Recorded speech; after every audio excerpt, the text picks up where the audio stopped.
kita akan lihat pula yang keempat. Yang keempat ni biasa dia seiring dengan yang kelima, iaitu hutang lapuk. Dia akan seiring selepas itu dengan hutang ragu.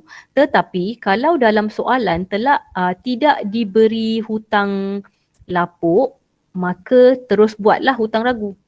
Kalau diberi hutang lapuk, kita mesti settlekan dulu hutang lapuk, baru buat hutang ragu. Katalah dalam soalan, dalam imbangan 2 diberi hutang lapuk 384. Kemudian diberi ayat macam ni, akaun belum terima, akaun belum bayar. So macam saya cakap tadi, akaun belum terima ni kat depan. So akaun belum terima ni dia mesti ambil angka yang debit. Cara nak kira hutang lapuk,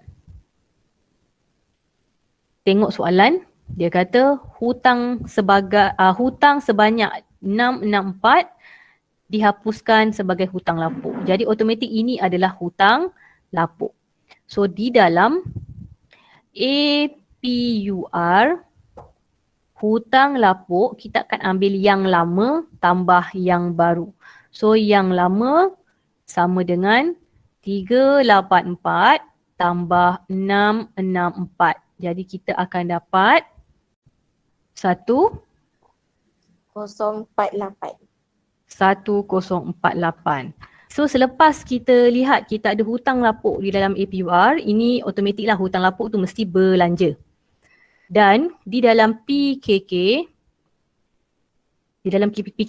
kita ada pengisian untuk aset semasa. Dan di dalam tu ada inventory, ada bank, ada tunai. Lepas tu kita ada akaun belum terima. So akaun belum terima ni, jawapan ni 27584. So kita kena tolak terus 27584. Kamu akan tolak dengan angka hutang lapuk. Angka hutang lapuk. So dalam soalan ni kita nak letak angka yang mana? 384, 664 atau 1048? Yang mana satu? Pelajar? Kita akan letak angka tahun inilah, iaitu 664. Okay, lepas kamu tolak 27584 tolak 664, barulah kita dapat 26920 dan barulah kita tolak dengan PHR. Okay. Di sini kita akan masukkan seperti ini. Inilah di dalam PKK. So maknanya di dalam PKK kita akan letak terus angka 664. Kita akan tolak siap-siap. Jangan ada perkataan hutang lapuk dalam aset semasa. Tak boleh ditunjukkan. Tetapi dekat ABT tu kita akan terus tolak angka dia. Barulah kita tuliskan jawapan yang sebenar, ABT terkini diikuti dengan tolak daripada soalan peruntukan hutang ragu. Okey, ini adalah untuk hutang lapuk. Ada sebarang pertanyaan?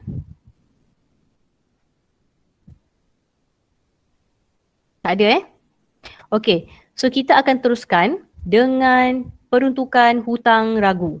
So kalau pelajar lihat pada soalan, dia kata 5% atas baki akaun belum terima.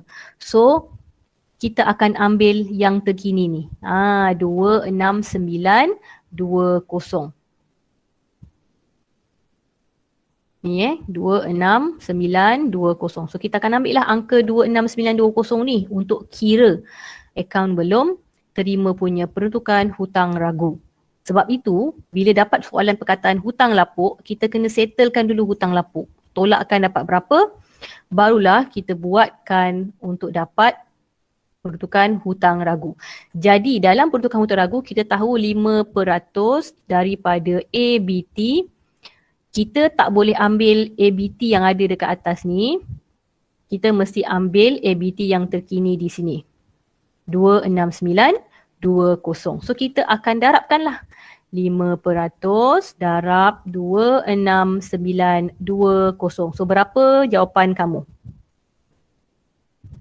1346. Betul, 1346. Rasanya pelajar yang sama je yang jawab ni Nisha Mana pelajar yang lain? Saya rasa macam ramai dalam ni. Tengok. Ada dekat termasuk saya dengan cikgu ada 58 orang. Okey, 1346. Ini adalah jawapan yang kamu kira dan ini perlu diletakkan di dalam PKK. Di dalam PKK. So kalau kamu lihat pada kamu punya PHR ni, kamu akan tulis di sini 1, 3, 4, 6. Maknanya ABT kamu tadi 2, 7, 5, 8, 4 tolak 6, 6, 4, kamu dapat 2, 6, 9, 2, 0. Lepas tu kita akan tolakkan dengan PHR yang kamu kira ni iaitu 1, 3, 4, 6. Barulah kamu dapat jawapan yang terbarulah untuk ABT. Yang kamu kira ni kena letak dalam PKK. Selalu yang kita kira, kita akan letak dalam APUR. Contoh macam belanja dengan hasil tadi tu, kita kira kan, kita akan letak dalam APUR.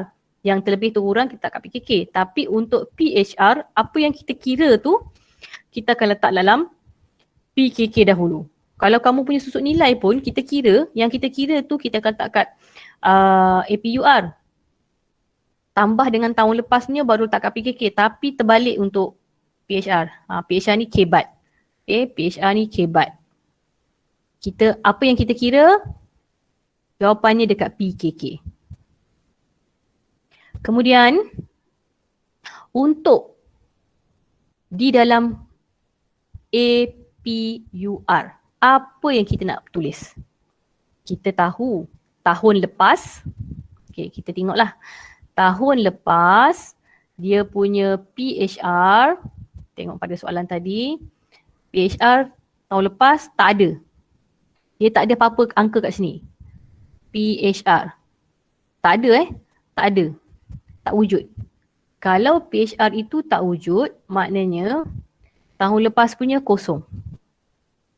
Tahun ini PHR yang kita kira tadi ni 1, 3, 4, 6. Okay. PHR ni maksudnya kita anggarkan duit yang tak dapat dikutip daripada pelanggan. Maknanya orang tu beli barang dengan kita tapi kita ada 1,346 yang kita anggarkan tak boleh dikutip. Bila benda ni tak boleh dikutip, maka benda ni akan menjadi belanja kepada kita. Tahun lepas kosong. Tak ada apa-apa. Semua berjaya dikutip. Tiba-tiba tahun ni kita anggarkan 1,346 tak dapat dikutip. Jadi rugilah. Rugi. 1, 3, 4, 6. Bila rugi 1, 3, 4, 6, ini adalah belanja. Jadi kamu akan letak di dalam APUR dekat bahagian kamu kira-kira, lepas tu ada untung bersih kan, tambah hasil, lepas tu kira-kira tolak belanja. So di dalam belanja ni kamu akan tulislah hutang ragu. 1, 3, 4, 6. Sebab merugikan kita. Ini satu benda. Yang kedua, kalaulah PHR ni dekat atas ni ada maklumat. Contoh katalah kat atas ni PHR ni diberi 1,000. Dia beri PHR 1,000. Maknanya PHR tahun lepas 1,000. Kalau PHR tahun lepas 1,000, maknanya kita ada rugi 346. Jadi kita akan tulis di sebelah belanja 346. Seperti ini. Tetapi jika kita punya PHR ni 2,000. Bukan 1,000 tapi 2,000. Tahun lepas 2,000. So kita kat sini pun tulislah 2,000. Jadi bila kamu kira semula, tahun lepas kita anggarkan 2,000 tak dapat dikutip. Tahun ni kita anggarkan 1,346 yang tak dapat dikutip. Jadi mana angka yang lain? Angka yang lain iaitu 654 berjaya dikutip. Maknanya ini adalah hasil. Okay, so ini adalah hasil. Bila dia hasil, kita akan tuliskan hutang ragu di bahagian hasil. Hutang ragu. 6, 5, 4.